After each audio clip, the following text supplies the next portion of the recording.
Hi everyone, welcome to the channel Automation Testing Tamil. இன்னைக்கு நம்ம என்ன பார்க்க போறோம்னா ஓப்ஸ்னா ஆப்ஜெக்ட் ஓரியன்டட் ப்ரோக்ராமிங் ஸ்ட்ரக்சர். ஓப்ஸோட கான்செப்ட் தான் இன்னைக்கு வந்து நம்ம பார்க்க போறோம்.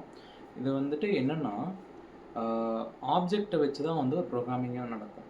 ஸோ அதுதான் வந்து ஓப்ஸ்ன்னு சொல்லுவாங்க. அதை வந்து நான் எக்ஸ்பிளைன் பண்ணுறேன். ஓப்ஸோட பிரின்சிபல் வந்து பார்த்தீங்கன்னா class, method, objects, inheritance, polymorphism, abstraction and encapsulation. இப்போது ஒரு ஜாவா ப்ராஜெக்ட் நீங்கள் க்ரியேட் பண்ணுறீங்கன்னா அந்த ப்ரோக்ராம் நம்ம பண்ணுறது எல்லாமே வந்து ஒரு ஆப்ஜெக்டை டிபெண்ட் பண்ணி தான் இருக்கும். ஓகேங்களா? அதனால தான் வந்து ஓப்ஸ் வந்து யூஸ் பண்ணுறோம். ப்ரோக்ராம் எப்படி நம்ம வந்து க்ரியேட் பண்ணுவோம்னா, ஃபஸ்ட்டு ஒரு ப்ராஜெக்ட் க்ரியேட் பண்ணுவீங்க, அடுத்து பேக்கேஜ், அடுத்து கிளாஸுக்குள்ளே மெத்தட்ஸ், இந்த மெத்தட்ஸ்க்குள்ளே ஆப்ஜெக்ட்ஸ். இதெல்லாம் என்னென்னா ப்ராஜெக்ட் வந்து பார்த்தீங்கன்னா கலெக்ஷன் ஆஃப் பேக்கேஜஸ் அண்ட் பேக்கேஜுங்கிறது என்னென்னா கலெக்ஷன் ஆஃப் கிளாஸஸ்ங்கிறது என்னென்னா collection of methods, variables and objects. மெத்தடில் நம்ம என்ன பண்ணுவோம்னா இங்கே தான் வந்துட்டு லாஜிக்கே பெர்ஃபார்ம் பண்ணுவோம். லைக் இங்கே போய்ட்டு நான் கிளிக் பண்ணேன், அப்படி இங்கே என்டர் பண்ணேன், அந்த மாதிரி திங்ஸ் எல்லாம் வந்து பார்த்தீங்கன்னா மெத்தட்ஸில் பண்ணுவோம். ஆப்ஜெக்ட் வந்து பார்த்தீங்கன்னா ரன் டைமில் வந்துட்டு ஒரு மெமரி அலோகேட் பண்ணுறதுக்காக நம்ம வந்து க்ரியேட் பண்ணுறோம். இப்போது எக்ஸாம்பிளுக்கு நம்ம வந்துட்டு ஒரு வெப்பேஜ் இருக்குது, அங்கே இருந்து ஒரு கெட் டெக்ஸ்ட் போட்டு நான் வந்து அந்த டெக்ஸ்ட்டை எடுக்கிறேன். அதை எங்கே நான் ஸ்டோர் பண்ணுவேன்? ரன் டைம் வந்து ஒரு ஸ்ட்ரிங்கில் ஸ்டோர் பண்ணுவேன். ஸ்டோர் பண்ணி அந்த ஸ்ட்ரிங்கில் அந்த வேல்யூ போட்டு = போட்டு டிரைவர் டாட் கெட் டெக்ஸ்ட் மாதிரி போட்டு அந்த வேல்யூ எடுத்து டெஸ்டென்ஜியோட அசர்ட் யூஸ் பண்ணி ரெண்டையும் கம்பேர் பண்ணுவேன்.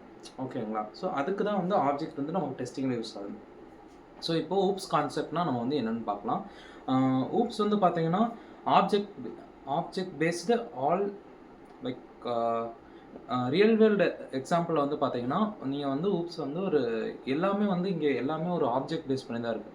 அது மாதிரி தான் வந்து ஜாவாலையுமே எல்லாமே ஆப்ஜெக்ட் பேஸ் பண்ணி தான் இருக்கும்.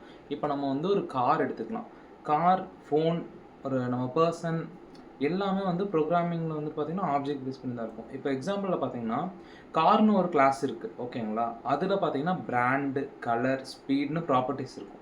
ஸ்டார்ட் பண்ணுவோம், ஸ்டாப் பண்ணுவோம், அதெல்லாம் வந்து பார்த்திங்கன்னா மெத்தட்ஸ்ன்னு நம்ம எடுத்துக்கலாம். இது வந்து ரியல் டைம் எக்ஸாம்பிள். இப்போ கிளாஸ் அண்ட் ஆப்ஜெக்ட். கிளாஸ்னால் என்ன, ஆப்ஜெக்ட்னா என்னென்னு பார்த்தோம்னா கிளாஸ் வந்து பார்த்திங்கன்னா ஒரு டெம்ப்ளேட். இப்போ வந்துட்டு எப்படி எடுத்துக்கலாம், ஒரு பெரிய ஒரு காருன்னு எடுத்துக்கலாம். ஒரு காரை வந்துட்டு பார்த்திங்கன்னா நம்ம வந்து கிளாஸ்ன்னு எடுத்துக்கலாம். அந்த காருக்குள்ளே வந்து பார்த்திங்கன்னா நிறைய ப்ராப்பர்ட்டி இருக்கும். எக்ஸாம்பிளுக்கு கலர் எடுத்துக்கலாம், அண்டு கலர் எடுத்துக்கலாம், வேறு என்ன இருக்குது, ஆட்டோமேட்டிக்காக, மேனுவலாக, அந்த மாதிரி திங்ஸ்லாம் எடுத்துக்கலாம். இப்போ ஸ்டார்ட் பண்ணுவோம், ஸ்டாப் பண்ணுவோம், அதெல்லாம் வந்து பார்த்திங்கன்னா மெத்தட்ஸில் வந்துடும். அண்ட் ஆப்ஜெக்ட் வந்து பார்த்திங்கன்னா ஆப்ஜெக்டில் வந்துட்டு நம்ம நியூவாக ஒரு லைக் ஆப்ஜெக்ட் க்ரியேட் பண்ணுவோம். அந்த கிளாஸுக்கு ஒரு ஆப்ஜெக்ட் பர்டிகுலராக க்ரியேட் பண்ணுவோம் கால் பண்ணுறதுக்கு ஃப்ரண்ட் டைமில். எப்படின்னா இப்போது கார் இருக்கா, கார்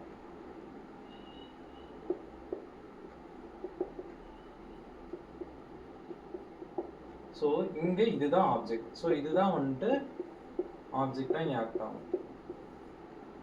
ஓகேங்களா? இப்படி தான் நம்ம வந்து ஒரு ஆப்ஜெக்ட் க்ரியேட் பண்ணுவோம் ஃபார் பர்டிகுலர் கிளாஸ்க்கு. ஓகே, அவ்வளோதான். This is the concept behind the oops. And பார்த்தீங்கன்னா இதெல்லாம் தான் main concept: inheritance, polymorphism, abstraction and encapsulation. So இதை வந்து நான் அப்கமிங் வீடியோஸில் அப்படியே சொல்கிறேன். தேங்க்யூ.